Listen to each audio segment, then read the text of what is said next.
Class number 10th है, chapter number 1। Topic हमारा ripple tank है।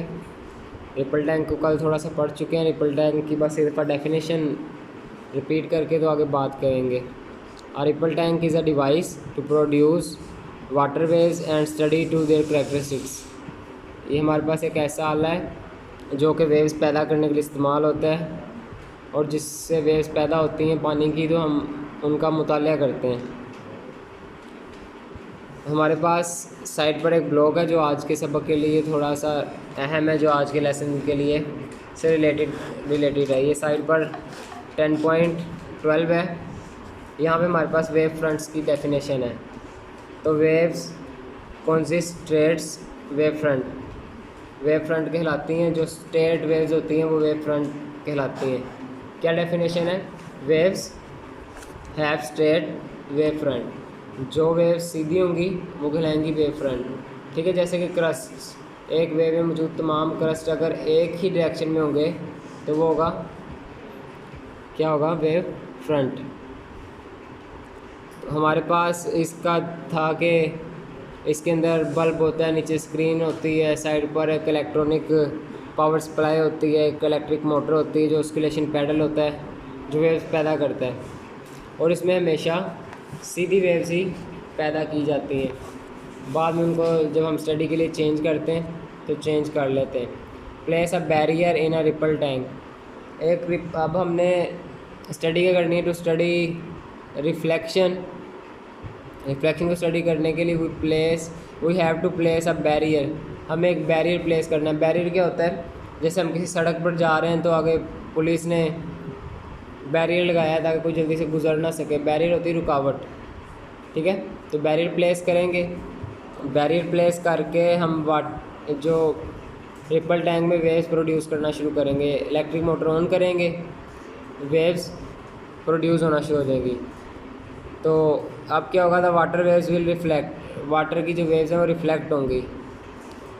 If the barrier is place at the angle of wave front. अगर हम wave front क्या होता है? सीधी वेव्स जो आ रही हैं सीधे मीडियम में, सेम मीडियम में आ रही हैं, तो अगर हम उसके सामने किसी एंगल में क्या लगाएंगे? बैरियर लगाएंगे, तो हमारी रिफ्लेक्शन भी एंगल में होगी। और अगर हम बिल्कुल स्ट्रेट लगाएंगे तो स्ट्रेटली जिस मीडियम से आकर टकराएगा दूसरे मीडियम में वापस जाएगा। ये अपनी शर्त को पूरा करेगा, जैसे हमें पता होना चाहिए। आज जो हम एक शर्त कर लेंगे तीसरे चैप्टर में भी और दूसरे चैप्टर में भी रिफ्लेक्शन आनी है, और यही होगी। रिफ्लेक्शन क्या है? कि रिफ्लेक्शन का एंगल ऑफ इंसिडेंस और एंगल ऑफ रिफ्लेक्शन हमेशा सेम होगा। यानी जिस एंगल पर आकर वो टकराएगी उसी एंगल से वो वापस मुड़ जाएगी। ठीक है, यानी एक मीडियम से जब दूसरे मीडियम में इंटर होगी तो एंगल सेम होगा। यानी जिस एंगल पे रे इंसिडेंट होगी उसी पर रिफ्लेक्ट होगी। यानी कहने का मतलब ये है कि जिस एंगल पर आकर टकराएगी उसी एंगल से वापस चली जाएगी। तो उसकी डेफिनेशन हमारे पास क्या है? When waves moving in one medium fall on the surface of another medium. जब वो एक मीडियम से दूसरे मीडियम में जाकर टकराती हैं, दे बाउंसेस बैक, वो वापस टकरा कर वापस आती हैं। The first medium such that angle of incidence is equal to angle of reflection. दो बातें याद रखनी है। Angle of incidence is equal angle of reflection. Angle of incidence is equal angle of reflection. ठीक है, ये बात याद रखनी है। इसको हम लॉ ऑफ रिफ्लेक्शन भी बोलेंगे। ठीक है, आगे हमारे पास आना है लॉ ऑफ रिफ्लेक्शन। तो लॉ ऑफ रिफ्लेक्शन क्या होता है? जिस पर हमारी रे इंसिडेंट होगी उसी पर हमारी रे रिफ्लेक्ट होगी। यानी एंगल ऑफ इंसिडेंस और एंगल ऑफ रिफ्लेक्शन सेम होते हैं, ये आपने याद रखना है। तो आगे हमारे पास हमने स्टडी करनी है अब रिफ्रैक्शन की। The speed of water depends upon, ये आपके लिए MCQs भी हो सकता है कि the speed of waves depends upon. तो वाटर की जो वाटर है, वाटर वेव्स की स्पीड डिपेंड करती है, डिपेंड अपॉन द डेप्थ, गहराई पर उसका इन्हिसार है। ठीक है, गहराई कम होगी तो वेव की स्पीड भी कम होगी, और अगर गहराई होगी ज़्यादा तो वेव की स्पीड भी ज़्यादा। अभी हमने क्या करना है बच्चों? हमने इसके अंदर ना एक ब्लॉक रख देना है। ब्लॉक क्या होता है? एक कोई भी हमने कोई एक चीज़ रख देनी मुस्ततील सी, एक रेक्टेंगुलर सी चीज़ को ब्लॉक इसमें रख देना। अब ब्लॉक क्या होता है, ब्लॉक ज़रा ऊंचा होता है, जब हम उसको पानी में रखेंगे तो वो पानी से ज़रा ऊंचा होगा, उतना गहराई नहीं होगी जितनी सारे रिपल टैंक की होगी। यानी पूरा एक रिपल टैंक है, रिपल टैंक के अंदर हम एक ब्लॉक रख देंगे, ब्लॉक ऊंचा होगा, बाकी सारा पानी नीचे होगा, सारी वेव्स नीचे होंगी। जब हम वेव्स प्रोड्यूस करेंगे, रिपल टैंक को ऑन करेंगे, हमेशा रिपल टैंक कौन सी वेव्स प्रोड्यूस करता है, आपको पता है वेव फ्रंट ही सीधी वेव्स फेंक बनाता है हमेशा। तो हमने बीच में ब्लॉक रख दिया, तो होगा क्या कि जब पानी उसके ऊपर से गुजरेगा तो पानी की जो बच्चों फ्रीक्वेंसी है वेव्स की, वो तो चेंज नहीं होगी। फ्रीक्वेंसी क्या होती है, 1 सेकंड में जितनी वाइब्रेशंस हो रही हैं। अब वाइब्रेशन तो सेम रहेंगी, पीछे मोटर हिल रही है, आगे पानी की वाइब्रेशन भी सेम रहेंगी। गहराई से स्पीड पर असर पड़ेगा लेकिन फ्रीक्वेंसी पर नहीं पड़ेगा। फ्रीक्वेंसी सेम ही रहती है लेकिन स्पीड पर असर पड़ेगा।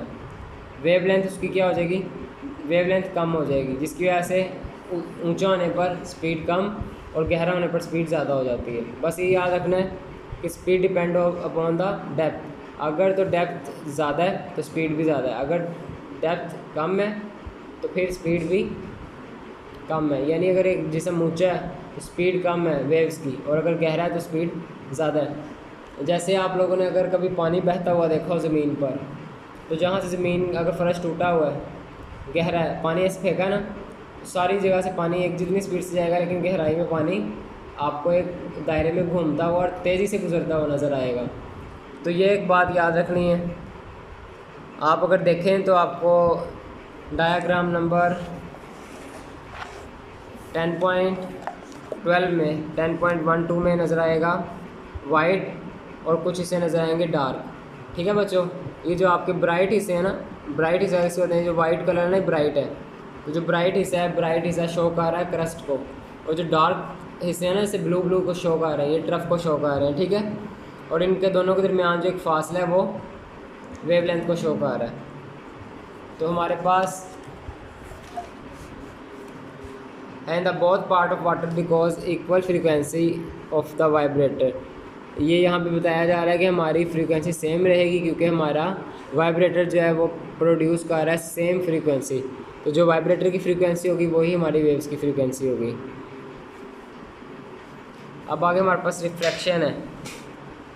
For the observation of refraction की ऑब्जर्वेशन के लिए हमने क्या करना है, वही रिपीट अबव एक्सपेरिमेंट, हम इसी एक्सपेरिमेंट को दोहराएंगे।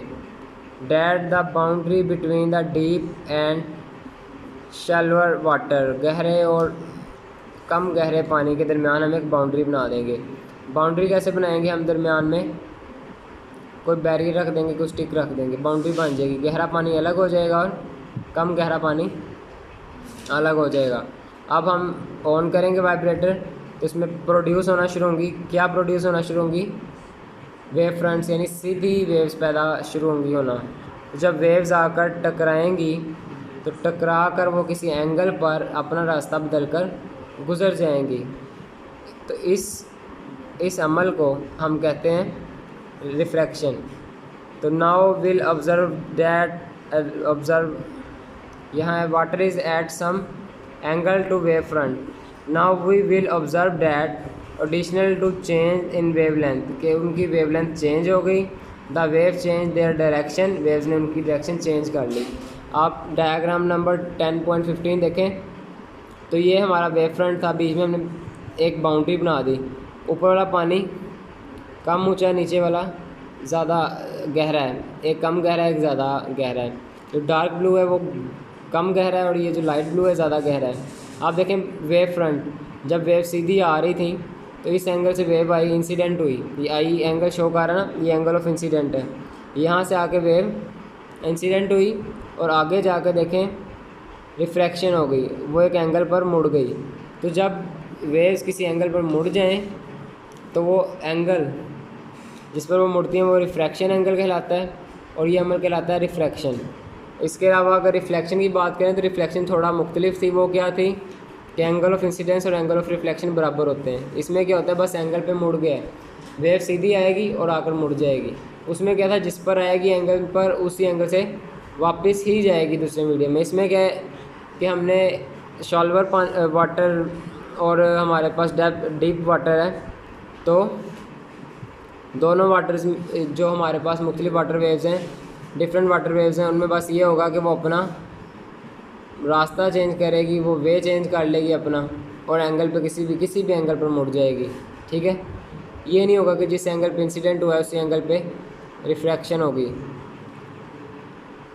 तो यहाँ से है this change of path of water, पानी का अपना ही रास्ता चेंज करना। High the passing from region deep water, गहरे पानी से अपना रास्ता तब्दील करते हुए, टू डैट ऑफ शॉल्वर, कम गहरे पानी की तरफ अपना रास्ता तब्दील करते हुए, वन इज़ कॉल्ड रिफ्रैक्शन। तो वो रिफ्रैक्शन कहलाती है। ठीक है, अब आगे हमारे पास आगे हमने पढ़नी है वो होती है डिफ्रैक्शन। तो डिफ्रैक्शन पढ़ेंगे। यहाँ पे हमारे पास पहले डेफिनेशन है उसकी, जो हम पीछे पढ़ के हैं। वो डेफिनेशन किस चीज़ की है? रिफ्रैक्शन की। When a wave from one medium inter into the second medium at same angle its direction of travel change. तो उसकी डायरेक्शन ट्रैवल करने की चेंज हो जाती है।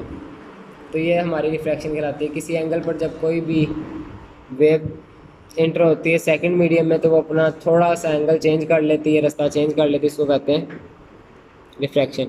ठीक है, अब हम दो चीज़ें पढ़ चुके हैं, एक में आएंगी और दूसरे मीडियम में वापस चली जाएंगी। यानी एक मीडियम से दूसरे मीडियम पर आकर टकराएंगी और वापस दूसरे मीडियम में चली जाएंगी।